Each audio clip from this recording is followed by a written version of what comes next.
Hey guys, this is Lawa, you're watching Roots and Rhymes, and today we're talking about cold weather layering. If you've ever been freezing even though you were wearing a big jacket, this video's for you. Staying warm is not about one big jacket. It's about managing moisture, trapping heat, and blocking wind in that specific order.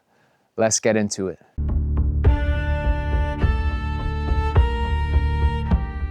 Let's go over the layering system and each layer's specific purpose, starting with layer 1, the base layer. The purpose of the base layer is managing sweat, in other words, keeping you dry. This is the layer that's against your skin. For underwear, wear synthetic underwear or just go commando, meaning don't wear anything at all. Avoid cotton at all costs. You've heard the saying cotton kills. Cotton does the 3 things that we're specifically trying to avoid. Cotton absorbs sweat moisture really well, stays wet, and pulls heat away from your body. What to wear instead? Merino wool, which is the best all around. If not, go for synthetic base layers, such as polyester blends. You might be asking why they work. They work because they move moisture away from your skin. They still insulate even when damp, unlike cotton.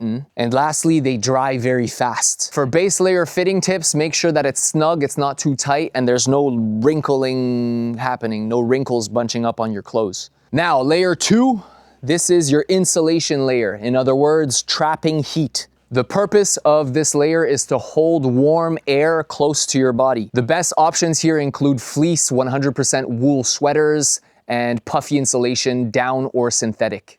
Wool versus synthetic versus down, what's the difference? Wool is warm even when wet and is very durable. Synthetic insulation is best for damp conditions. And then you have down, which is the warmest for weight, but absolutely useless when wet. The thicker your second layer, the warmer you'll be, but only if your base layer is doing its job. Now, what about fur? Real fur is also insulation, just very effective, very traditional, and situational. As you can imagine, it's extremely good at trapping heat, hence why big game animals survive winter. Here are some important rules to remember about fur. Fur is not a base layer, you don't want it against your skin. Fur does not manage sweat well. Where fur really shines, for standing still or low activity as a heavy insulation layer. For cold, calm, and dry wind conditions only.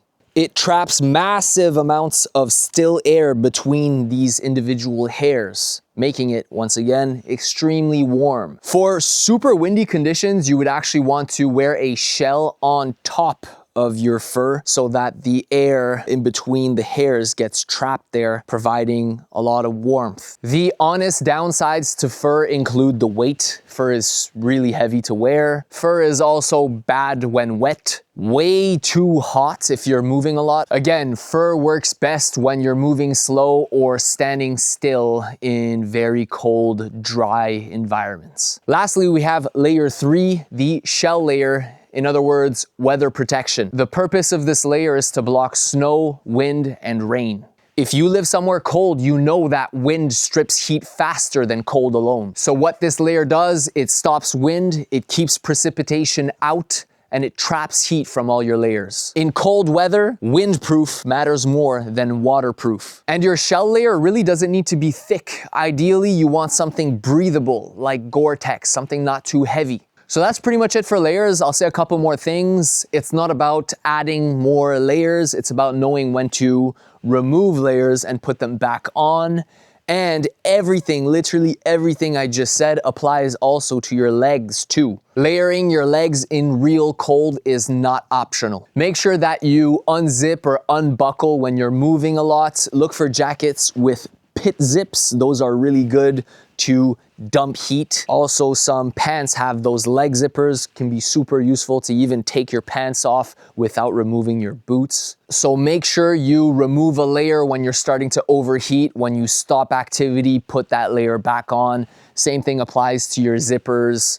Now let's talk about some other crucial factors to staying warm, starting with socks. Socks matter more than you think. Cold feet, as you probably know, ruin everything. Once again, avoid cotton socks, no. Merino wool socks are king. One good pair of socks is better than 2 pairs of bad socks. Quick fit tip, if your boots are really tight, thicker socks can actually make your feet a lot colder by cutting circulation. Next, is it better to buy mittens or gloves? The answer is always go for mittens in real cold temperatures. If dexterity is your main concern, then wear a thin-lined glove underneath inside of your mitten. If you need to take them off to do what you gotta do, you do that, and then you put them back on to get back to that real heat. Next, real quick, gaiters and balaclavas, which I feel are often overlooked. Non-debatable, just get either or and thank me later. And lastly, we have hats, kind of a no-brainer. Get yourself a good beanie or toque. This one here is 100% merino wool. Merino wool is better because if your toque or your beanie gets wet, it will still retain heat. Let's finish off with some simple rules to remember. Stay dry first. Cotton has no place in cold weather. Proper layering beats one really bulky piece. And lastly, adjust your layers before you start sweating. That wraps it up. So you don't need expensive gear, you just need the right materials and smart layering. If you've understood that and you got that, cold weather becomes very manageable instead of miserable. If this was helpful to you in any way, make sure to drop a like, hit that subscribe button, leave a comment down below. And last but not least, I'll see you in the woods, even during winter.